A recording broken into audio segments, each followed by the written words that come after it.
Next we can see the fair value in acquisition accounting. അതായത് when parent company making the acquisition, it pays the market price or an amount closer to the market price for അല്ലെങ്കിൽ as the purchase consideration. മനസ്സിലായല്ലോ. അപ്പോൾ it takes in to account any under valuation of fixed asset, over valuation of inventory or accounts receivables and future liabilities that have not been booked in the accounts. അപ്പോൾ consolidated statement should reflect these under and over valuations by revaluing assets and liabilities. അതായത് റീവാല്യൂയിങ് എന്ന് പറഞ്ഞാൽ എന്താണെന്ന് വെച്ചാൽ, അല്ലെങ്കിൽ fair value accounting എന്ന് പറഞ്ഞിട്ടുണ്ടെങ്കിൽ, parent company subsidiary കമ്പനീനെ acquire ചെയ്യുന്ന സമയത്ത് മിക്കവാറും ഈ അക്വിസിഷൻ പ്രൈസ് എന്ന് പറയുന്നത് ഏതിനോട് ക്ലോസ്ഡ് ആയിട്ടുള്ള എമൗണ്ട് ആയിരിക്കും? മാർക്കറ്റ് പ്രൈസിനോട്. ഓക്കെ. അപ്പം ഇതെങ്ങനെ എത്തിക്കുന്നതെന്ന് വെച്ചാൽ, ഒന്നുകിൽ ഫിക്സഡ് അസെറ്റ്സ് അണ്ടർ വാല്യൂ ചെയ്യേണ്ടി വരും, അല്ലെങ്കിൽ ഇൻവെൻട്രി ഓവർ വാല്യൂ ചെയ്തിട്ട്, അല്ലെങ്കിൽ അക്കൗണ്ട്സ് റിസീവബിൾസും ഫ്യൂച്ചർ ലയബിലിറ്റീസൊക്കെ കൺസിഡർ ചെയ്തുകൊണ്ടാണ് ഇതാക്കുന്നത്. ഓക്കെ, ഇങ്ങനെയുള്ള മാർക്കറ്റ് പ്രൈസിൽ എത്തിക്കുന്നത്. അപ്പോൾ consolidated financial statement should reflect all these changes. അതായത് ഏതൊക്കെ അസെറ്റ് അണ്ടർ വാല്യൂ ചെയ്തിട്ടുണ്ട്, ഓവർ വാല്യൂ ചെയ്തിട്ടുണ്ട് എന്നൊക്കെ ഉള്ളത് കാണിക്കണം. അതായത് റീവാല്യൂയിങ് അസെറ്റ്സ് ആൻഡ് ലയബിലിറ്റീസ് കാണിച്ചിരിക്കണം എന്നുള്ളത്. ഈ ഒരു പ്രോസസ്സിനെയാണ് നമ്മൾ എന്തെന്ന് പറയുന്നത്?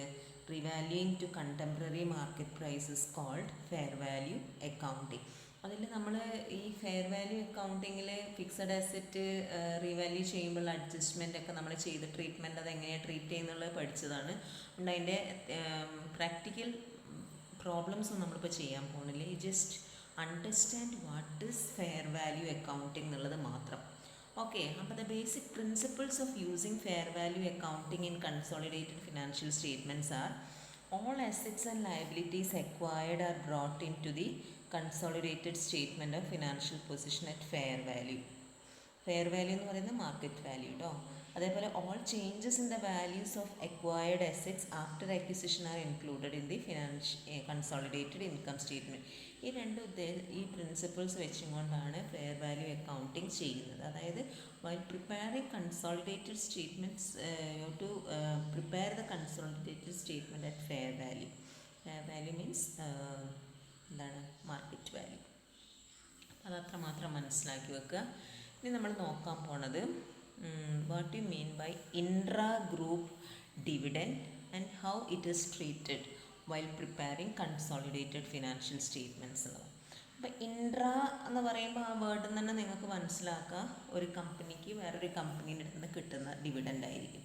അപ്പോൾ ഇൻട്രാ ഗ്രൂപ്പ് ഡിവിഡൻഡ് എന്ന് പറഞ്ഞാൽ എന്താണെന്ന് വെച്ചാൽ, dividend received by the parent company from the subsidiary company on the shares held by parent company is called intra group dividend. അതായത് സബ്സിഡിയറി കമ്പനീൻ്റെ ഷെയർസ് എക്വയർ ചെയ്യുന്ന സമയത്ത് ആ ഷെയറിൻ്റെ മുകളിൽ കിട്ടുന്ന, ഇപ്പം മുഴുവൻ ഷെയർസും എക്വയർ ചെയ്തിട്ടുണ്ടെങ്കിൽ മുഴുവൻ ഡിവിഡൻഡും പാരൻറ്റ് കമ്പനിക്ക് ആയിരിക്കും.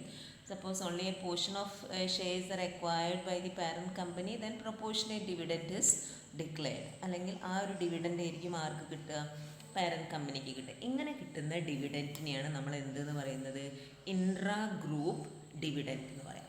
അപ്പോൾ dividend may be received by parent company either out of pre acquisition profit or out of post acquisition profit. അപ്പം എന്താണ് പ്രീ അക്വിസിഷൻ പ്രോഫിറ്റ് എന്നറിയാം, ക്യാപിറ്റൽ പ്രോഫിറ്റിനെയാണ് പറയാം. പോസ്റ്റ് അക്വിസിഷൻ എന്ന് പറഞ്ഞാൽ റവന്യൂ പ്രോഫിറ്റ്. അപ്പോൾ ഇതിൽ ഏതിലെങ്കിലും ആവാം ഡിവിഡൻറ്റ് ഡിക്ലെയർ ചെയ്യാം. ഓക്കെ. അപ്പോൾ ഈ രണ്ടിൻ്റെ ട്രീറ്റ്മെൻറ്റ് നമ്മൾ പഠിക്കാൻ പോവുകയാണ്. അതായത് ഇപ്പോൾ ഡിവിഡൻറ്റ് ഡിക്ലെയർ ചെയ്യുന്നത് pre acquisition profit of the subsidiary കമ്പനിയാണ്. അതായത് capital profit of the subsidiary company എന്നാണ് ഡിവിഡൻറ്റ് ഡിക്ലെയർ ചെയ്യുന്നതെങ്കിൽ അതെന്തായിട്ടാണ് കണക്കാക്കേണ്ടത്? It is treated as capital profit and hence credited to investment in shares of subsidiary company. അപ്പോൾ journal entry വരെ ഇങ്ങനെയാണ്: bank account debtor to investment in shares of subsidiary company എന്ന് പറഞ്ഞിട്ടാണ് journal entry എഴുതുക. അപ്പോൾ ഇതിൻ്റെ ട്രീറ്റ്മെൻറ്റ് എങ്ങനെയാണ് വരിക എന്ന് വെച്ചാൽ, the parent companies share in the capital profit അതിൽ നിന്നും മൈനസ് ചെയ്യണം. അതേമാതിരി കോസ്റ്റ് ഓഫ് ഇൻവെസ്റ്റ്മെൻറ്റ് ഉണ്ടാവില്ലേ, അതിൽ നിന്ന് മൈനസ് ചെയ്യണം. So this amount, this will reduce the parent company's share in capital profit as well as cost of investment. അപ്പോൾ ഇനി നമ്മൾ ശ്രദ്ധിക്കേണ്ട ഒരു കാര്യം, ഇപ്പോൾ ഡിവിഡൻറ്റ് റിസീവ് ചെയ്തത്, അതായത് ഡിക്ലെയർ ചെയ്തിരിക്കുന്നത് ഔട്ട് ഓഫ് ക്യാപിറ്റൽ പ്രോഫിറ്റ് ആണോ റവന്യൂ പ്രോഫിറ്റ് ആണോ നോക്കുന്നത് ഏത് പീരീഡിൻ്റെ ഡിവിഡൻ്റാണ് നോക്കിയില്ല. മനസ്സിലാവുന്നുണ്ടല്ലോ. അപ്പോൾ ഏത് പീരീഡിൻ്റെ ഡിവിഡൻ്റാണ് നോക്കിയിട്ടാണ് അത് ഏത് പ്രോഫിറ്റ് എന്ന് ഡിക്ലെയർ ചെയ്യുന്നു എന്നുള്ളത് മനസ്സിലാക്കണം. And it is not the date of declaration of dividend is not considered. ആ പോയിൻ്റ് ഒന്ന് മനസ്സിൽ വെച്ചോളൂ കേട്ടോ. അപ്പോൾ നമുക്കൊരു പ്രോബ്ലം ചെയ്ത് നോക്കാം.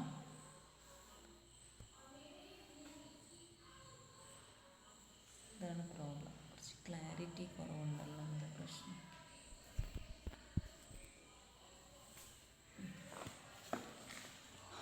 Okay. On 31st March 2016, ABC Limited acquired 75% of shares of XYZ Limited at a cost of 5 lakh. ശ്രദ്ധിക്കണം, എത്ര ഷെയർസ് ആണ് അക്വയർ ചെയ്തിരിക്കുന്നത്? ടോട്ടൽ ഷെയർസ് എന്ന് പറയുന്നത് 4 lakh ആണ്. ആ 4 lakhൻ്റെ 75%, അതായത് 3 lakh ഷെയർസ് അക്വയർ ചെയ്തെന്നാണ് പറയുന്നത്. എത്ര കൊടുത്തിട്ടാണ്? 5 lakh കൊടുത്തിട്ട്. ഇൻവെസ്റ്റ്മെൻറ്റ് എന്ന് പറയുന്നത് 5 lakh ആണ്. ഓക്കെ. ഇനി immediately after the acquisition ABC limited, അതായത് parent company, received dividend from subsidiary company at 20%, which was correctly recorded by ABC Limited in its book. ഇനി ഡിവിഡൻറ്റ് പാരൻറ്റ് കമ്പനിക്ക് സബ്സിഡിയറി കമ്പനീൻ്റെ നിന്ന് കിട്ടിയ ഡിവിഡൻറ്റാണ് പറയുന്നത്. അത് എത്രയാണെന്നാണ് പറയുന്നത്? 20%. അപ്പോൾ 20% ഓൺ ക്യാപിറ്റലാണ് വരിക. അപ്പോൾ പാരൻറ്റ് കമ്പനീൻ്റെ ഷെയർ എന്ന് പറയുന്നത് 3 lakh ആണല്ലോ. 3 lakhൻ്റെ 20% ഡിവിഡൻറ്റ് കിട്ടിയിട്ടുണ്ടാവും പാരൻറ്റ് കമ്പനിക്ക്. ഓക്കെ, അത് കറക്റ്റ്ലി റെക്കോർഡഡ് ആണെന്നാണ് പറയുന്നത്. ഇനി ഫിനാൻഷ്യൽ പൊസിഷൻ ഇതാണ്. Share capital parent company 20 lakh, subsidiary company 4 lakh. Reserves and surplus 1,53 lakh. Current ലയബിലിറ്റീസിൽ trade payables 1,50,000, 1 lakh. Sundry assets 18,60,000, then 8 lakh. Non current investment 4,40,000. ഇവിടെ നിങ്ങൾക്കൊരു കൺഫ്യൂഷൻ ഉണ്ടാവും. ആദ്യം പറഞ്ഞിരിക്കുന്നത് 5 lakhന് അക്വയർ ചെയ്തതെന്നാണല്ലോ, ഇവിടെ എന്തുകൊണ്ട് 4,40,000? ഈ 4,40,000 എന്ന് പറയുന്നത് it may be after deducting dividend. Okay, അപ്പോൾ ആ ഡിവിഡൻറ്റിൻ്റെ ഇഫക്റ്റ് വരുന്ന 2 സ്ഥലത്താണെന്ന് പറഞ്ഞു. എവിടേക്കാണ്? ഒന്ന് കോസ്റ്റ് ഓഫ് ഇൻവെസ്റ്റ്മെൻറ്റ് എന്നൊരു ഡിഡക്ഷൻ ആയിട്ട് വരും, അതേപോലെ ക്യാപിറ്റൽ പ്രോഫിറ്റ് എന്നും ഡിഡക്ഷൻ ഉണ്ടാവും. അപ്പോൾ നമുക്ക് നോക്കല്ലേ പ്രോബ്ലം ചെയ്യാൻ. ഇനി അഡ്ജസ്റ്റ്മെൻറ്റും അതും കൂടെ നോക്കാം. നോട്ട്സ് ടു അക്കൗണ്ട്സിൽ ഷെയർസ് എന്ന് പറയുന്നത് ഫേസ് വാല്യൂ 10 each ആണ്. അപ്പോൾ 20 lakh എന്ന് പറയുമ്പോൾ 2 lakh ഷെയർസ് ഓഫ് 10 each ആണ് പാരൻറ്റ് കമ്പനീൻ്റെത്. സബ്സിഡിയറി കമ്പനീൻ്റെത് 40,000 ഷെയർസ് ഓഫ് ₹10 each ആണ്. ഇനി റിസർവ്സ് ആൻഡ് സർപ്ലസിൽ general reserve 1,50,000, 1 lakh. Surplus as on 31st March 2016 ആണ് തന്നിരിക്കുന്നത് 2 lakh only for subsidiary company. അപ്പോൾ ഇത്രയും കാര്യങ്ങൾ തന്നിട്ടുണ്ട്. ഡേറ്റ് ഓഫ് അക്വിസിഷൻ എന്ന് പറയുന്നത് 31st March എന്നല്ലേ പറയുന്നത്, അല്ലാണ്ട് അതിൻ്റെ മുന്നൊന്നും നോക്കാം. ഇനി നോൺ കറൻറ്റ് ഇൻവെസ്റ്റ്മെൻറ്റ് എന്ന് പറയുന്നത് എത്രയാണ് തന്നിരിക്കുന്നത്? 75% shares in XYZ limited at cost 5 lakh. അതിൽ നിന്ന് ഡിവിഡൻറ്റ് പാരൻറ്റ് കമ്പനീൻ്റെ ഡിവിഡൻറ്റിൻ്റെ റേറ്റ് 20% ആണ്. Total capital acquired by parent company എന്ന് പറയുന്നത് 4 lakhൻ്റെ 75%. അങ്ങനെയാണ് ഈ 3 lakh വന്നിരിക്കുന്നത് കേട്ടോ. അപ്പോൾ 3 lakhൻ്റെ 20% ആണ് ഡിവിഡൻറ്റ്, അതാണ് 60,000 വരുന്നത്. അങ്ങനെ ഡിവിഡൻറ്റ് മൈനസ് ചെയ്തിട്ടുള്ളതാണ് നോൺ കറൻറ്റ് ഇൻവെസ്റ്റ്മെൻറ്റിൽ 4,40,000 തന്നിരിക്കുന്നത്. മനസ്സിലായല്ലോ. അപ്പോൾ ഒന്ന് ഇവിടെ കാണിച്ചിട്ടുണ്ട്, ഡിഡക്ഷനായിട്ടും കാണിക്കും, അതേസമയം ക്യാപിറ്റൽ പ്രോഫിറ്റ് എന്നുള്ളൊരു ഡിഡക്ഷനും കൂടിയാണ് കേട്ടോ. ഡിവിഡൻറ്റ് കിട്ടിയിട്ടുണ്ടെങ്കിൽ നിങ്ങളോട് പറഞ്ഞിരിക്കുന്നത് surplus of XYZ limited as on 31st March 2016 is after deduction of dividend paid എന്നാണ് പറയുന്നത്. അതായത് പാരൻറ്റ് കമ്പനീൻ്റെ സർപ്ലസ് എന്ന് പറയുന്നത് ഏത് മൈനസ് ചെയ്തിട്ടുള്ളതാണെന്നാണ് പറയുന്നത്? ഡിവിഡൻറ്റ് മൈനസ് ചെയ്തതിന് ശേഷമുള്ള ഫിഗറാണ് കാണിച്ചിരിക്കുന്നത്. എത്രയും സർപ്ലസ് എന്ന് പറയുന്നത് 2 lakh അല്ലേ? 2 lakh എന്ന് പറയുന്നത്. Yes, prepare consolidated statement. അപ്പോൾ ഇവിടെ നിങ്ങൾക്കൊരു കാര്യം നോട്ട് ചെയ്യാനുള്ളത്, എന്ത് വരുന്നില്ല, പാരൻറ്റ് കമ്പനിയുടെ ഡേറ്റ് ഓഫ് അക്വിസിഷൻ എന്ന് പറയുന്നത് 31 മാർച്ച് 2016 ആണ്. തന്നിരിക്കുന്ന ബാലൻസ് ഷീറ്റും 31 മാർച്ച് 2016 ആണ്. അപ്പം പ്രോഫിറ്റ് ആഫ്റ്റർ അക്വിസിഷൻ എന്ന് പറഞ്ഞിട്ടൊരു സാധനം ഇല്ലാത്തത് കൊണ്ട് in this problem there is no revenue profit. Okay, മുഴുവനും ക്യാപിറ്റൽ പ്രോഫിറ്റാണ്. Capital profit of subsidiary company എന്ന് പറയുന്നത് ഏത് രണ്ടും കൂടെ കൂട്ടുന്നതായിരിക്കും? ജനറൽ റിസർവും സർപ്ലസും. അപ്പോൾ ജനറൽ റിസർവ് തന്നിട്ടുണ്ട്. എത്ര ജനറൽ റിസർവ് എന്ന് പറഞ്ഞ് തന്നിട്ടുള്ളത് 1 lakh ആണ്. സർപ്ലസ് എത്രയാണ് തന്നിരിക്കുന്നത്? ടോട്ടൽ സർപ്ലസ് എന്ന് പറയുന്നത് 2 lakh ആണ്. This is after deducting what? Dividend. Okay, അങ്ങനെയാണ് subsidiary company's capital profit 3 lakh ആയി വന്നത്. ഇനി നമ്മൾ നോക്കേണ്ടത് only 75% shares are acquired by parent company. That means 25% is held by outsiders. So you have to calculate non-controlling interest. അപ്പോൾ non controlling interest calculate ചെയ്യുന്ന സമയത്ത് എത്രയാണ് paid up value of shares എന്നുള്ളത് നോക്കണം. പെയ്ഡ് അപ്പ് വാല്യൂ ഓഫ് എത്ര percentage shares? 25% shares ആയിരിക്കും ആരുടെ കയ്യിലുണ്ടാവുക? ഔട്ട്സൈഡേഴ്സിൻ്റെ കയ്യിലുണ്ടാവുക. അപ്പോൾ ടോട്ടൽ 4 lakh ആണ്. 4 lakhൻ്റെ 25% എന്ന് പറഞ്ഞിട്ടുണ്ടെങ്കിൽ എത്ര വരും? 1 lakh. ഇതിൻ്റെ കൂടെ 2 സാധനങ്ങളാണ് നമ്മൾ എപ്പോഴും ആഡ് ചെയ്യാറ്. എത്രയാണ്? ഇനി ആ share in capital profit and share in revenue profit. അപ്പോൾ ഷെയർ ഇൻ ക്യാപിറ്റൽ പ്രോഫിറ്റ് എന്ന് പറയുന്നത്, ക്യാപിറ്റൽ പ്രോഫിറ്റ് നമ്മൾ കാൽക്കുലേറ്റ് ചെയ്ത് 3 lakh അല്ലേ? അപ്പോൾ 3 lakhൻ്റെ 25%. 3 lakhൻ്റെ 25% എന്ന് പറയുമ്പം എത്രയാണ് വരിക? 75,000 വരും. ഓക്കെ, അങ്ങനെയാണ്. Here no revenue profit, so non controlling interest is 1,75,000. ഇത് മനസ്സിലായോ? ഇനി കാണേണ്ടത് ഗുഡ് വില്ലാണോ ക്യാപിറ്റൽ റിസർവ് ആണോ എന്നുള്ളതാണ്. അപ്പോൾ ഗുഡ് വില്ലാണോ ക്യാപിറ്റൽ റിസർവ് ആണോ നോക്കാൻ വേണ്ടിയിട്ട് നമ്മൾ എന്തും കൂടിയാണ് കമ്പയർ ചെയ്യേണ്ടത്. എത്രയാണ് എമൗണ്ട് പെയ്ഡ് ഫോർ അക്വിസിഷൻ, അതായത് നോൺ കറൻറ്റ് ഇൻവെസ്റ്റ്മെൻറ്റിൽ തന്നിരിക്കുന്ന എമൗണ്ടും ശരിക്കും അതിൻ്റെ paid up value of shares and reserves and surplus, അത് രണ്ടും കൂടെ കമ്പയർ ചെയ്യണം. പക്ഷേ ഈ ഒരു ക്വസ്റ്റ്യനിൽ ഏതും കൂടെ വരുന്നുണ്ട്, നമ്മളെ ഡിവിഡൻറ്റ് ഡിക്ലെയർ ചെയ്തിട്ടുണ്ട്. അപ്പോൾ അതും കൂടി ഒന്ന് കൺസിഡർ ചെയ്തേക്കണം. ക്യാപിറ്റൽ പ്രോഫിറ്റ് ഒന്ന് മൈനസ് ചെയ്യാൻ മറക്കരുത്. അപ്പം എമൗണ്ട് പെയ്ഡ് എത്രയാണ്? അപ്പോൾ ഗുഡ് വില്ലാണോ എന്നുള്ളത് നോക്കാൻ പോവുകയാണ്. എമൗണ്ട് പെയ്ഡ് ഫോർ 75% ഷെയർസ് എന്ന് പറയുന്നത് എത്രയാണ് എമൗണ്ട് പെയ്ഡ് എന്ന് പറയുന്നത്? ക്വസ്റ്റ്യനിൽ തന്നിട്ടുണ്ട്. ആഫ്റ്റർ ഡിഡക്റ്റിംഗ് ഡിവിഡൻറ്റ് എത്രയാണ്? 4,40,000 കൊടുത്തിരിക്കുന്നത്. 5 ലക്ഷത്തിനാണെന്ന് ക്വസ്റ്റ്യനിൽ പറയുന്നുണ്ട്. കൺഫ്യൂഷൻ ഉണ്ടാവരുത്. ഡിവിഡൻറ്റ് ഡിക്ലെയർ ചെയ്തിട്ടുണ്ട്.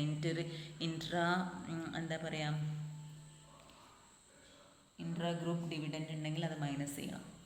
ഇനി ശരിക്കും ഇതിൻ്റെ പെയ്ഡ് അപ്പ് വാല്യൂ എത്രയാണെന്ന് നോക്കാം നമുക്ക്. ഈ എക്വയർ ചെയ്ത ഷെയർസിൻ്റെ paid up value of shares acquired എന്ന് പറയുന്നത് 75% ഷെയർസ് ആണല്ലോ എക്വയർ ചെയ്തിരിക്കുന്നത്. എത്രയാണ് വരിക? 3 lakh ആണ് പെയ്ഡ് അപ്പ് വാല്യൂ ഷെയർസ് വരിക. അതിൻ്റെ കൂടെ നമ്മൾ ഏതും കൂടെ എടുക്കണം? Share in capital profit. അപ്പോൾ ഷെയർ ഇൻ ക്യാപിറ്റൽ പ്രോഫിറ്റ് എന്ന് പറയുമ്പം ക്യാപിറ്റൽ പ്രോഫിറ്റ് 3 ലക്ഷം അല്ലേ? ആ 3 ലക്ഷത്തിൻ്റെ എത്ര ശതമാനം? 75%. അപ്പം 3 lakhൻ്റെ 75% എന്ന് പറയുമ്പോൾ 2,25,000 ആണ് ഷെയർ ഇൻ ക്യാപിറ്റൽ പ്രോഫിറ്റ്. അപ്പോൾ paid up value of shares and reserves and surplus എന്ന് പറയുന്നത് 5,25,000 വരും. ഇത്രയും മതിപ്പുള്ള ഒരു ബിസിനസ്സിന് 5,25,000 ആണ് അതിൻ്റെ ശരിക്കുള്ള വില. അതിന് പാരൻറ്റ് കമ്പനി എത്ര കൊടുത്തിട്ടാണ് എക്വയർ ചെയ്തിരിക്കുന്നത്? ഓൺലി 4,40,000. കുറവാണ് കൊടുത്തത്. കൂടുതൽ കൊടുത്താൽ ഗുഡ് വിൽ, കുറവാണെങ്കിൽ ക്യാപിറ്റൽ റിസർവ് ആണ്. So in this problem capital reserve is 85,000. Okay, അപ്പോൾ 3 നമ്മൾ കണ്ടുപിടിച്ചു.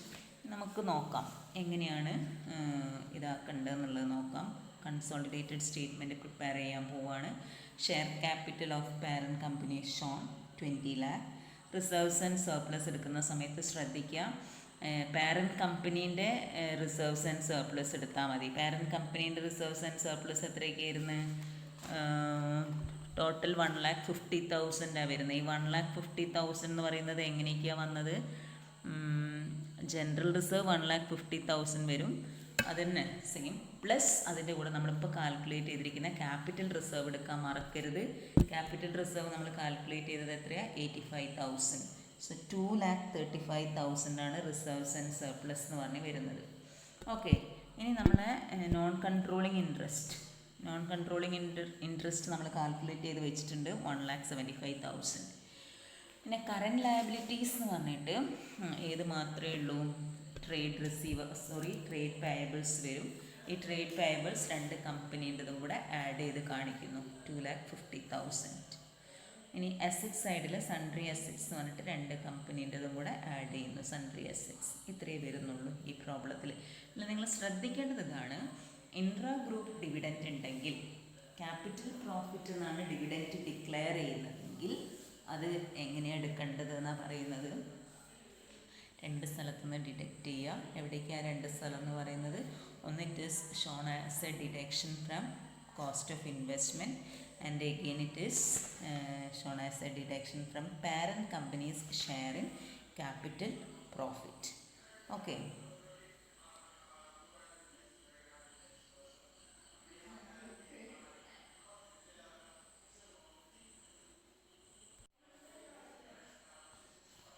ഓക്കെ. ഇനി രണ്ടാമത്തെ ഒരു ടൈപ്പാണ് dividend declared out of post acquisition profit of subsidiary company. അതായത് റവന്യൂ പ്രോഫിറ്റ് എന്നാണ് ഡിവിഡൻറ്റ് ഡിക്ലെയർ ചെയ്യുന്നതെങ്കിൽ എന്തൊക്കെയാണ് ജേണൽ എൻട്രി വരിക എന്നാണ്. അപ്പോൾ അത് നമ്മൾ എന്തായിട്ടാണ് കണക്കാക്കേണ്ടത്? റവന്യൂ പ്രോഫിറ്റ് ആയിട്ട് കണക്കാക്കണം. മനസ്സിലായല്ലോ? റവന്യൂ പ്രോഫിറ്റ് ആയിട്ട് കണക്കാക്കിയിട്ട് it is credited to profit and loss account of parent company. അപ്പോൾ ജേണൽ എൻട്രീസ് വരെ എങ്ങനെയാണ്? ഡിവിഡൻറ്റ് റിസീവ് ചെയ്യുന്ന സമയത്ത് ബാങ്ക് അക്കൗണ്ട് ഡെറ്റ് to dividend from subsidiary company എന്ന് പറഞ്ഞ് കാണിക്കുക. അതേപോലെ അത് പ്രോഫിറ്റ് ആൻഡ് ലോസ് അക്കൗണ്ടിലേക്ക് ട്രാൻസ്ഫർ ചെയ്യുന്ന സമയത്ത് ഇൻകം ആയതുകൊണ്ട് ക്രെഡിറ്റ് ചെയ്യുക ചെയ്യുന്നത് പ്രോഫിറ്റ് ആൻഡ് ലോസ് അക്കൗണ്ടിൽ. So journal entry dividend from subsidiary company account ഡെറ്റ് to profit and loss account. Okay, അപ്പോൾ ഈ ഡിവിഡൻറ്റ് എന്തിനെ ബാധിക്കുന്നില്ല? It will not effect the non controlling interest or while calculating goodwill or capital reserve. ആ point note ചെയ്തോളൂ. എവിടെ മാത്രമേ ബാധിക്കുന്നുള്ളൂ? കൺസോളിഡേറ്റഡ് ഇൻകം സ്റ്റേറ്റ്മെൻറ്റിനെ മാത്രമാണ് ബാധിക്കുന്നത്. Profit and loss revenue profit എന്ന് ഡിക്ലെയർ ചെയ്യുകയാണെങ്കിൽ ഓർത്തിരിക്കാം.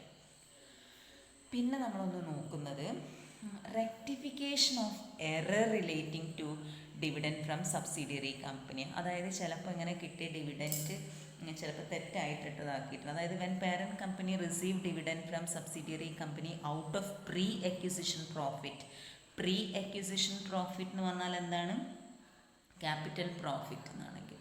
But the parent company when it is credited to profit and loss account there is an error.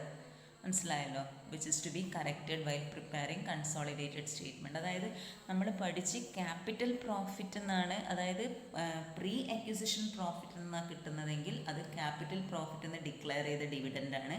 അത് എവിടെയൊക്കെ വരുമെന്ന് നമ്മൾ പഠിച്ചു. ഇനിയിപ്പം പോസ്റ്റ് അക്വിസിഷൻ പ്രോഫിറ്റ് എന്നാണ് ഡിവിഡൻറ്റ് ഡിക്ലെയർ ചെയ്യുന്നതെങ്കിൽ അത് റവന്യൂ പ്രോഫിറ്റ് ആയിട്ട് ട്രീറ്റ് ചെയ്തിട്ട് പ്രോഫിറ്റ് ആൻഡ് ലോസ് അക്കൗണ്ടിലാണ് അതിൻ്റെ എഫക്റ്റ് വരിക. അപ്പം അഥവാ ഇങ്ങനെ തെറ്റിപ്പോയിട്ടുണ്ട് റെക്കോർഡ് ചെയ്തത്, അതായത് ക്യാപിറ്റൽ പ്രോഫിറ്റ് ആവുന്നുണ്ട് ചിലപ്പോൾ റവന്യൂ പ്രോഫിറ്റായി ട്രീറ്റ് ചെയ്ത് പോവോ, അങ്ങനെ എന്തെങ്കിലും തെറ്റ് സംഭവിച്ചിട്ടുണ്ടെങ്കിൽ അത് റെക്ടിഫൈ ചെയ്യണം. അപ്പം എന്താ പ്രൊസീജിയർ എന്നുള്ളത് നോക്കാം. How to rectify the errors relating to dividends എന്നുള്ളത് നമ്മൾ നോക്കാൻ പോകുന്നത്. അപ്പോൾ ആദ്യം ശ്രദ്ധിക്കേണ്ട പോയിന്റ് ഇതാണ്. While calculating current year profit of subsidiary company the total dividend paid and dividend distribution tax if any shall be considered. അതായത് കറൻറ്റ് ഇയേഴ്സ് പ്രോഫിറ്റ് എന്ന് പറയുമ്പോൾ റവന്യൂ പ്രോഫിറ്റാണ്. ആ റവന്യൂ പ്രോഫിറ്റ് നോക്കുന്ന സമയത്ത് അതിൽ ഈ 2 സാധനം കൺസിഡർ ചെയ്തിട്ടുണ്ടോ എന്നുള്ളത് നോക്കണം. ഡിവിഡൻഡ് പെയ്ഡും ഡിവിഡൻഡ് ഡിസ്ട്രിബ്യൂഷൻ ടാക്സും. ഓക്കെ, പിന്നെ നോക്കേണ്ടത് deduct share of parent company in dividend from the cost of investment in shares of the company. അതായത് സബ്സിഡിയറി കമ്പനീൻ്റെ ഷെയർസിന്ന്, അതായത് ഇൻവെസ്റ്റ്മെൻറ്റ് കോസ്റ്റ് ഓഫ് ഇൻവെസ്റ്റ്മെൻറ്റ് നോക്കുന്നുണ്ടല്ലോ, ആ കോസ്റ്റ് ഓഫ് ഇൻവെസ്റ്റ്മെൻറ്റിൽ share of parent company in dividend deduct ചെയ്യണം. Capital profit ആണെങ്കിൽ അങ്ങനെയാണല്ലോ പഠിച്ചിട്ടുള്ളത്. ഇനി deduct the share of parent company in dividend from the profit of the parent company. ഈ 3 കാര്യങ്ങളാണ് ശ്രദ്ധിക്കേണ്ടത്. അപ്പോൾ നമുക്കൊരു പ്രോബ്ലം ചെയ്ത് മനസ്സിലാക്കാം. അത് ജോ limited acquired 12,000 shares of SAM Limited for 1,70,000 on 1st April 2015. അപ്പോൾ 12,000 ഷെയർസ് ആണ് എക്വയർ ചെയ്തിരിക്കുന്നത് 1,70,000. ഡേറ്റ് തന്നിട്ടുണ്ട് 1st April 2015 ആണ് എന്നുള്ളത്. On that date profit and loss account of Sam limited showed a profit of 53,400. Acquisition ഡേറ്റിലുള്ള പ്രോഫിറ്റ് ബാലൻസ് എന്ന് പറയുന്നത് 53,400 ആണ്. ഇൻ ഓഗസ്റ്റ് 2015 സാം ലിമിറ്റഡ്, അതായത് subsidiary company, declared a dividend of 10% for the year ended 31st March 2015. ഇവിടെ നിങ്ങൾ നോക്കേണ്ടത് date of acquisition അല്ല നോക്കേണ്ടത്, the period of dividend declared ആണ് നോക്കേണ്ടത്. അപ്പോൾ ഏത് പീരിയഡിനാണ്? 31st March 2015 ആ പീരിയഡിൻ്റെ ഡിവിഡൻറ്റ് എന്ന് പറയുന്നത് 10% ആയിട്ട് ഡിക്ലെയർ ചെയ്തിട്ടുണ്ട്. But Joe limited credited the amount of its profit and loss account to its profit and loss account. അപ്പോൾ ഇത് ശരിക്കും 31st March 2015 ഡിവിഡൻഡ് ആയതുകൊണ്ട് ഏതാണ്? പ്രീ അക്വിസിഷൻ ആണ് വരിക. പ്രീ അക്വിസിഷൻ എന്ന് പറഞ്ഞാൽ ക്യാപിറ്റൽ പ്രോഫിറ്റ് ആണ് അത് ശരിക്കും. പക്ഷേ ജോ ലിമിറ്റഡ് അത് എവിടെ കാണിച്ചു എന്നാണ് പറയുന്നത്? It is credited to profit and loss account. Revenue, അതായത് പ്രീ അക്വിസിഷൻ ആണെങ്കിലേ ഉള്ളൂ പ്രോഫിറ്റ് ആൻഡ് ലോസ് അക്കൗണ്ടിൽ ക്രെഡിറ്റ് ചെയ്യാൻ പാട്. ഇത് പോസ്റ്റ് അക്വിസിഷൻ ഇതിൽ നിന്നുള്ള ഡിവിഡൻഡ് ആയതുകൊണ്ട് അത് ക്യാപിറ്റൽ പ്രോഫിറ്റ്, പക്ഷെ തെറ്റായിട്ട് കാണിച്ചിട്ടുണ്ട്. മനസ്സിലായോ? ഇനി ഡിവിഡൻഡ് ഡിസ്ട്രിബ്യൂഷൻ ടാക്സ് എന്ന് പറയുന്നത് 17% പെയ്ഡും ആണ്. അപ്പോൾ എന്തൊക്കെയാണ് ഇതിൽ തന്നതെന്ന് വെച്ചാൽ share capital of parent company 5 lakh, subsidiary company 2 lakh, reserves and surplus 2,90,000, 1,20,000. Then trade payables 3 lakh, 1,75,000. Non-current investments tangible 3,35,000, 50,000. Intangible 30,000, 20,000. ഇവിടെ ശ്രദ്ധിക്കണം, നമുക്ക് ഇതുവരെ ഇൻടാഞ്ചിബിൾ വന്നിട്ടില്ലായിരുന്നു കണ്ടോ. ഇതിൽ intangible of subsidiary parent company and subsidiary തന്നിട്ടുണ്ട്. ഇങ്ങനെയാവുന്ന സമയത്ത് നമ്മൾ good will or capital reserve കാണില്ലേ? അപ്പോൾ ഗുഡ് വില്ലാണെങ്കിൽ ഈ ഗുഡ് വില്ലിൻ്റെ കൂടെ ആഡ് ചെയ്യാം. ഇനിയിപ്പം നേരെ മറിച്ചിട്ട് ഇതാണ് വിചാരിക്കുക, ക്യാപിറ്റൽ റിസർവ് ആണെങ്കിൽ ക്യാപിറ്റൽ റിസർവ് ഇവിടുന്ന് ഡിഡക്റ്റ് ചെയ്താൽ മതി. ക്യാപിറ്റൽ റിസർവ് ആയിട്ട് നിങ്ങൾ ലയബിലിറ്റി സൈഡ് കാണിക്കണമെന്നില്ല. Okay. Non current investments 1,70,000. Current അസറ്റ്സിൽ ഇൻവെൻട്രീസും തന്നിട്ടുണ്ട് 2 കമ്പനീന്. പിന്നെ തന്നിരിക്കുന്ന ഇതാണ് ഇഷ്യൂഡ് ക്യാപിറ്റൽ എന്ന് പറയുന്നത് എത്രയാണ്?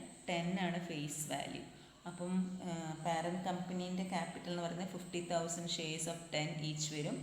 സബ്സിഡിയറി കമ്പനീൻ്റെത് 20,000 ഷെയർസ് ഓഫ് 10 ഈച്ച് വരും.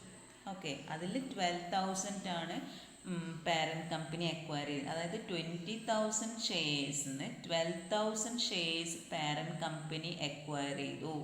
That means 8,000 shares are held by outsiders. അപ്പോൾ റേഷ്യോ ഓഫ് കൺട്രോൾ അല്ലെങ്കിൽ ആ റേഷ്യോ എന്ന് പറയുന്നത് 12:8 ആണ്. അതായത് നമുക്ക് ഇങ്ങനെ എടുക്കാം, 3:2 എന്ന് പറഞ്ഞ് എടുക്കാം. ഓക്കെ. ഇനി എന്തൊക്കെയാണ് ഇനി തന്നത് നോക്കാം. ജനറൽ റിസർവ് തന്നിരിക്കുന്നു.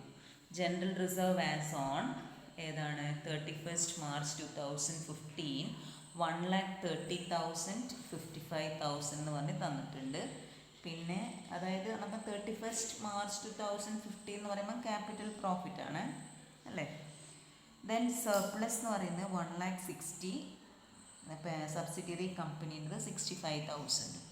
ട്രേഡ് പേയബിൾസ് തന്നിരിക്കുന്നു. ടാൻജിബിൾ അസറ്റ്സ് എന്ന് പറയുന്നത് മെഷീനറി ഫേർണിച്ചറുമാണ് തന്നിട്ടുണ്ട്. ഇൻടാൻജിബിൾ ഗുഡ് വില്ലാണ്. നോൺ കറൻറ്റ് ഇൻവെസ്റ്റ്മെൻറ്റ് എന്ന് പറയുന്നത് 12,000 shares in Sam limited at cost 1,70,000. പിന്നെ ഇൻവെൻട്രീസ് തന്നിരിക്കുന്നു 2 കമ്പനി. പ്രിപ്പയർ കൺസോളിഡേറ്റഡ് സ്റ്റേറ്റ്മെൻറ്റ് എന്ന് പറയുന്നത്. അപ്പോൾ ആദ്യം തന്നെ നമ്മൾ റവന്യൂ പ്രോഫിറ്റും ക്യാപിറ്റൽ പ്രോഫിറ്റും ഒന്ന് കണ്ടു കളയാം. അപ്പോൾ റവന്യൂ പ്രോഫിറ്റ് എന്ന് പറഞ്ഞിട്ടുണ്ടെങ്കിൽ എന്താണ്?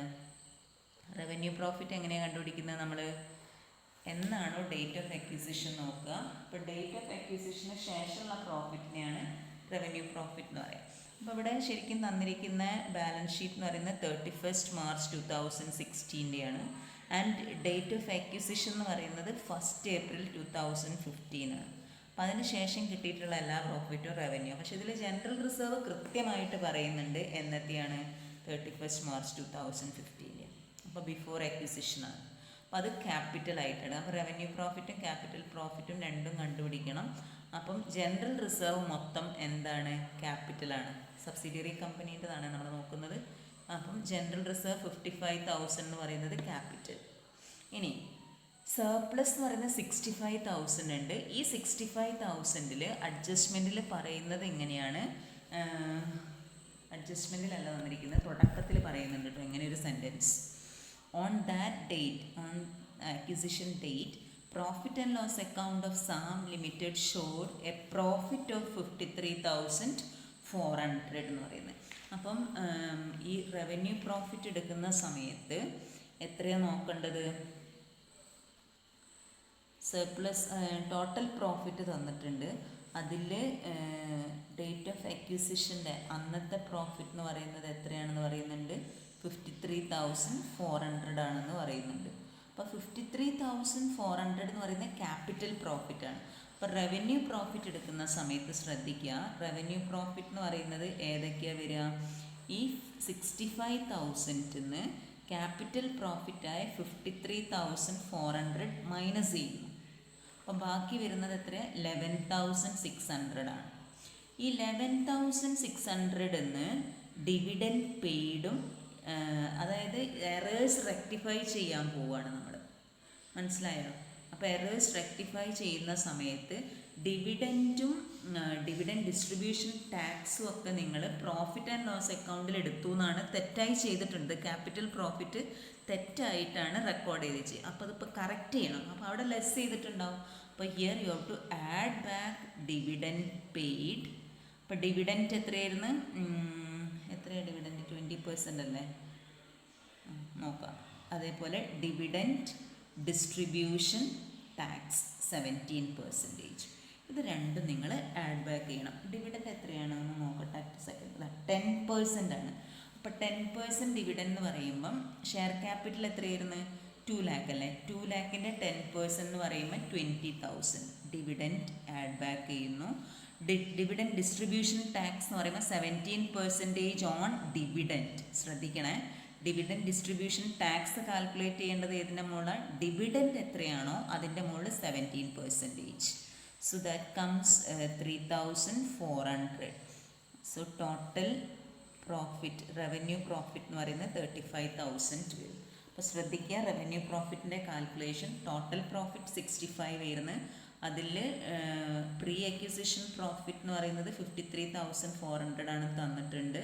അപ്പോൾ ബാക്കി വരുന്നതാണ് റവന്യൂ പ്രോഫിറ്റ്. ആ റവന്യൂ പ്രോഫിറ്റ് എന്ന് പറയുന്നത് ഈ രണ്ട് സാധനം ഡിഡക്റ്റ് ചെയ്തതിന് ശേഷം വന്നതാണ്. കാരണം എന്താണെന്ന് വെച്ചാൽ തെറ്റായിട്ട് ക്യാപിറ്റൽ പ്രോഫിറ്റായി ട്രീറ്റ് ചെയ്യേണ്ട ഒരു സാധനത്തിനെ റവന്യൂ പ്രോഫിറ്റായി ട്രീറ്റ് ചെയ്ത് പോയിട്ടുണ്ട്. അപ്പോൾ അതെന്ത് ചെയ്യണം? ഡിവിഡൻഡ് പെയ്ഡ് ചെയ്തൊക്കെ ആഡ് ബാക്ക് ചെയ്യുന്നു. ഓക്കെ. ഇനി ക്യാപിറ്റൽ പ്രോഫിറ്റ് എന്ന് പറയുന്നത് നമ്മൾ ജനറൽ റിസർവ് അവിടെ എഴുതി വെച്ചിട്ടുണ്ടായിരുന്നു. ഇനി നമ്മളെ സർപ്ലസിൽ എത്രയാണ് എടുക്കേണ്ടത്? പ്രീ അക്വിസിഷൻ ഡേറ്റിലുള്ള പ്രോഫിറ്റ് എന്ന് പറയുന്നത് എത്രയായിരുന്നു? 53,400 ആയിരുന്നു. ആ 53,400-ന്ന് ഈ രണ്ട് സാധനം ഇനി മൈനസ് ചെയ്യണം. ഇത് ക്യാപിറ്റൽ പ്രോഫിറ്റായി ട്രീറ്റ് ചെയ്യേണ്ട ഒരു സാധനമായിരുന്നല്ലോ. ഏതൊക്കെ? ഡിവിഡൻറ്റായ 20,000-ഉം ഡിവിഡൻഡ് ഡിസ്ട്രിബ്യൂഷൻ ടാക്സ് ആയിട്ടുള്ള 3,400-ഉം. ഇപ്പോൾ നമ്മൾ കണ്ടുപിടിച്ചില്ലേ ആ രണ്ട് സാധനം. അപ്പോൾ അത് രണ്ടും മൈനസ് ചെയ്യുന്ന സമയത്ത് എത്രയാണ് മൈനസ് ചെയ്യുകയെന്നറിയോ? 53,400-ന്ന് 23,400 മൈനസ് ചെയ്താൽ 30,000 ആണ് ആൻസർ വരിക. അപ്പോൾ നിങ്ങളെ ക്യാപിറ്റൽ പ്രോഫിറ്റ് എന്ന് പറയുന്നത് എത്ര വരും? 55,000 ജനറൽ റിസർവും 30,000 സർപ്ലസും 80,000 ഇസ് ക്യാപിറ്റൽ പ്രോഫിറ്റ്. മനസ്സിലായോ? ഇനി നമ്മൾ നോക്കാൻ പോണത് നോൺ കൺട്രോളിങ് ഇൻട്രസ്റ്റ് കണ്ടുപിടിക്കണം, ഗുഡ് വില്ല് കാണണം. ഓക്കെ. അപ്പം നോൺ കൺട്രോളിങ് ഇൻട്രസ്റ്റ് കാണുന്ന സമയത്ത് ശ്രദ്ധിക്കുക, എത്ര പെർസെൻറ്റേജ് ഷെയർസ് ആണ് നമ്മളിപ്പോൾ കണ്ടല്ലോ, 3:2 എന്നുള്ള റേഷ്യോയിലാണ് ഷെയർസ് എക്വയർ ചെയ്തിരിക്കുന്നത്. അപ്പോൾ പാരൻറ്റ് കമ്പനീൻ്റെ ഷെയർ എന്ന് പറയുന്നത് 3/5-ഉം outsiders non controlling shareholders എന്ന് പറയുന്നത് 2/5-ഉം ആണ്. ഇങ്ങനെയാണ് അവരുടെ 2/5 അല്ലല്ലോ, ശരിയാണ്, 12:8 അല്ലേ. അപ്പോൾ 3:2 എന്ന് പറയുമ്പോൾ 3/5 and 2/5. അപ്പം ആദ്യം നമ്മൾ നോൺ കൺട്രോളിങ് ഇൻട്രസ്റ്റ് കാൽക്കുലേറ്റ് ചെയ്യാൻ പോവുകയാണേ.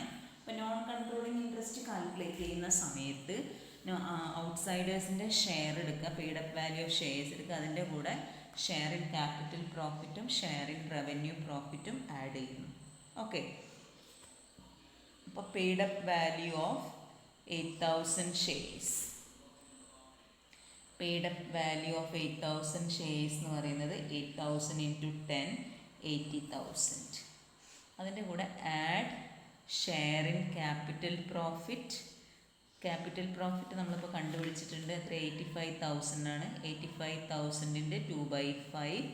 അതേപോലെ add share in revenue profit. Revenue പ്രോഫിറ്റും നമ്മൾ കണ്ടുപിടിച്ചു, എത്രയാണ് റവന്യൂ പ്രോഫിറ്റിൻ 2/5. റവന്യൂ പ്രോഫിറ്റ് എത്രയാണ് 35,000. ഓക്കെ, അപ്പം നോക്കുന്ന സമയത്ത് എത്രയാണ് വരുന്നത്, ഷെയർ ഇൻ ക്യാപിറ്റൽ പ്രോഫിറ്റ് എന്ന് പറയുമ്പോൾ 34,000 and share in revenue profit is 14,000. therefore non controlling interest 1,28,000. ഇനി ഗുഡ് വിൽ ആണോ ക്യാപിറ്റൽ റിസർവ് ആണോ നോക്കാൻ പോവാം. അപ്പം ഗുഡ് വിൽ ആണോ ക്യാപിറ്റൽ റിസർവ് ആണോ നോക്കാൻ വേണ്ടിയിട്ട് നമ്മൾ എന്താ ചെയ്യാം, പെയ്ഡ് എത്രയാണോ എമൗണ്ട് പെയ്ഡ്, അതായത് cost of investment is compared with paid up value of proportionate shares acquired. ഈ പെയ്ഡ് അപ്പ് വാല്യൂ ഷെയർസ് എക്വയർഡിൻ്റെ കൂടെ ക്യാപിറ്റൽ പ്രോഫിറ്റ് എടുക്കാൻ മറക്കരുത്.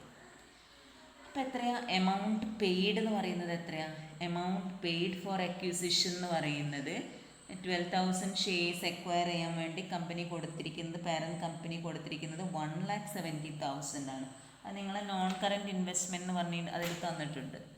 ഇനി ഇതിൽ എത്രയാണ് ഡിവിഡൻറ്റ്, ആ ഡിവിഡൻറ്റ് ഇവിടെയാണ് കൺസിഡർ ചെയ്യണം. നമ്മൾ ക്യാപിറ്റൽ പ്രോഫിറ്റ് ആയിട്ട് ട്രീറ്റ് ചെയ്യുന്നുണ്ട്, ഇവിടെ എടുക്കണം എന്ന് പറഞ്ഞല്ലോ. അപ്പം ലെസ് ഡിവിഡൻറ്റ് ഡിക്ലെയർഡ് എത്രയായിരുന്നു, ഡിവിഡൻറ്റ് ഡിക്ലെയർഡ് എന്ന് പറയുന്നത് 10% ഓഫ് പ്രൊപ്പോർഷനേറ്റ് ഷെയർ എടുത്താൽ മതി. 10% ഓഫ് എത്ര ഷെയർസ് എക്വയർ ചെയ്തത് 12,000 ഷെയർസ് അല്ലേ. അപ്പം 1,20,000 ആണ് പാരൻറ്റ് കമ്പനീൻ്റെ ഷെയർ വരിക. അപ്പം 1,20,000 ഇൻറ്റു 10% എന്ന് പറയുമ്പോൾ ഡിവിഡൻറ്റ് വന്നിരിക്കുന്നത് 12,000 ആണ്. ഓക്കെ, അത് മൈനസ് ചെയ്യണം. അതേപോലെ വേറെ എന്തൊക്കെയാണ് നമ്മൾ മൈനസ് ചെയ്യാറ്, പെയ്ഡ് അപ്പ് വാല്യൂ ഓഫ് ഷെയർസും paid up value of 12,000 shares. എത്രയാണ് paid up value of 12,000 shares എന്ന് പറയുന്നത് 1,20,000 വരും.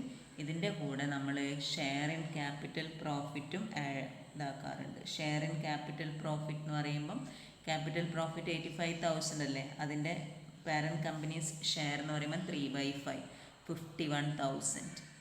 അപ്പോൾ 1,71,000. അപ്പോൾ ഇവിടെ ഈ എമൗണ്ട് പെയ്ഡിൻ്റെ അകത്ത് നിന്ന് ഡിവിഡൻറ്റ് നമ്മൾ മൈനസ് ചെയ്തിട്ട് എത്ര കിട്ടുന്നുണ്ടെന്ന് അറിയോ, 1,58,000. ഇതാണ് കോസ്റ്റ് കൊടുത്തിരിക്കുന്നത്, കോസ്റ്റ് ഓഫ് ഇൻവെസ്റ്റ്മെൻറ്റ് എന്ന് പറയുന്നത്. It is reduced by dividend.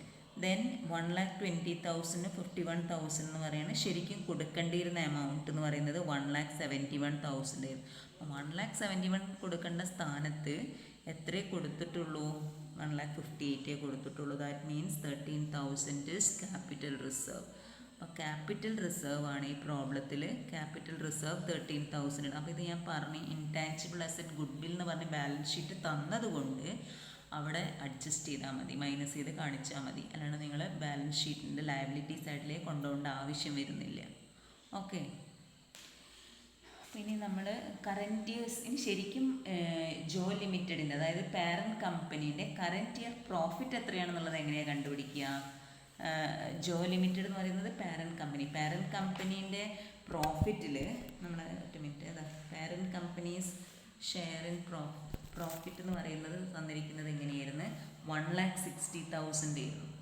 ഈ 1,60,000 ഏതും കൂടെ ഉണ്ട് എന്നാണ് പറയുന്നത്, ഡിവിഡൻറ്റ് ഉണ്ട് എന്നാണ് പറയുന്നത്. അപ്പോൾ അത് ലെസ് ചെയ്യണം. അപ്പോൾ ഡിവിഡൻറ്റ് റിസീവ് ചെയ്ത 12,000 മൈനസ് ചെയ്യണം. അപ്പോൾ ഇവിടേക്കാണ് അതിൻ്റെ ട്രീറ്റ്മെൻറ്റ് വരുന്നത്. ഇതൊക്കെ ഒന്ന് നോട്ട് ചെയ്ത് വെച്ചിട്ട് തന്നെ പഠിക്കുക. അപ്പോൾ 1,48,000 ഉള്ളൂ ശരിക്കും പാരൻറ്റ് കമ്പനീൻ്റെ പ്രോഫിറ്റ് വരുള്ളൂ. അതായത് ശരിക്കും ക്യാപിറ്റൽ പ്രോഫിറ്റായി ട്രീറ്റ് ചെയ്യേണ്ട ഒരു സാധനം റവന്യൂ പ്രോഫിറ്റായി ട്രീറ്റ് ചെയ്തത് കൊണ്ടാണ് ഈ പ്രശ്നങ്ങളൊക്കെ ഉണ്ടായത്. ഈ കാര്യങ്ങളൊക്കെ ശ്രദ്ധിച്ചിങ്ങാണ്ട് ചെയ്യാം. ഓക്കെ, അപ്പം ഈക്വിറ്റി ആൻഡ് ലയബിലിറ്റീസ് എന്ന് പറയുന്ന സമയത്ത് ക്യാപിറ്റൽ പാരൻറ്റ് കമ്പനീൻ്റെ ഷെയർ കാണിക്കുക, റിസർവ്സ് ആൻഡ് സർപ്ലസ് എന്ന് പറയുന്ന സമയത്ത് general reserve of parent company എടുക്കുക, സർപ്ലസ് എന്ന് പറയുന്നത് 1,48,000 ആയത് എങ്ങനെയാണെന്ന് പറഞ്ഞെന്നല്ലോ, അത് എടുക്കുക പ്ലസ് റവന്യൂ പ്രോഫിറ്റിൻ്റെ ഷെയർ, അതായത് 35,000 3/5, ഇത് മൂന്നും കൂടെ ആഡ് ചെയ്യുന്ന സമയത്താണ് നിങ്ങൾക്ക് 2,99,000 വരുന്നത്. നോൺ കൺട്രോളിങ് ഇൻട്രസ്റ്റ് കാൽക്കുലേറ്റ് ചെയ്യുന്നത് എങ്ങനെയാണെന്ന് നോക്കി. പിന്നെ ട്രേഡ് പേയബിൾസ് എന്ന് പറയുമ്പോൾ 2 കമ്പനീൻ്റെ ആഡ് ചെയ്യുന്നു. നോൺ കറൻറ്റ് ഇൻവെസ്റ്റ്മെൻറ്റ് അതിൽ ഫിക്സഡ് അസറ്റ്, ടാൻജിബിൾ അസറ്റ് രണ്ടും കൂടെ ആഡ് ചെയ്ത് കാണിക്കുക. ഇൻടാൻജിബിൾ ചെയ്യുമ്പോൾ ശ്രദ്ധിക്കുക, എത്രയാണ് ഇൻടാൻജിബിൾ വന്നിരിക്കുന്നത്, 2 കമ്പനീൻ്റെതും കൂടെ 30 + 20 50 വരും. അതിൽ നിന്ന് ക്യാപിറ്റൽ റിസർവ് മൈനസ് ചെയ്യുക, അങ്ങനെയാണ് 37,000 വന്നത്. ഇൻവെൻട്രീസ് 2 കമ്പനി ആഡ് ചെയ്യുന്നു. ഓക്കെ, നോട്ട്സ് ടു അക്കൗണ്ട്സും കൂടെ ഞാനൊന്ന് കാണിച്ചു തരാം, ചെയ്യുന്ന സമയത്ത് കൺഫ്യൂഷൻ വരണ്ട. ഇതാ ഇങ്ങനെയാണ്: reserves and surplus, trade payables, tangible assets, intangible assets, inventories. Okay, thank you.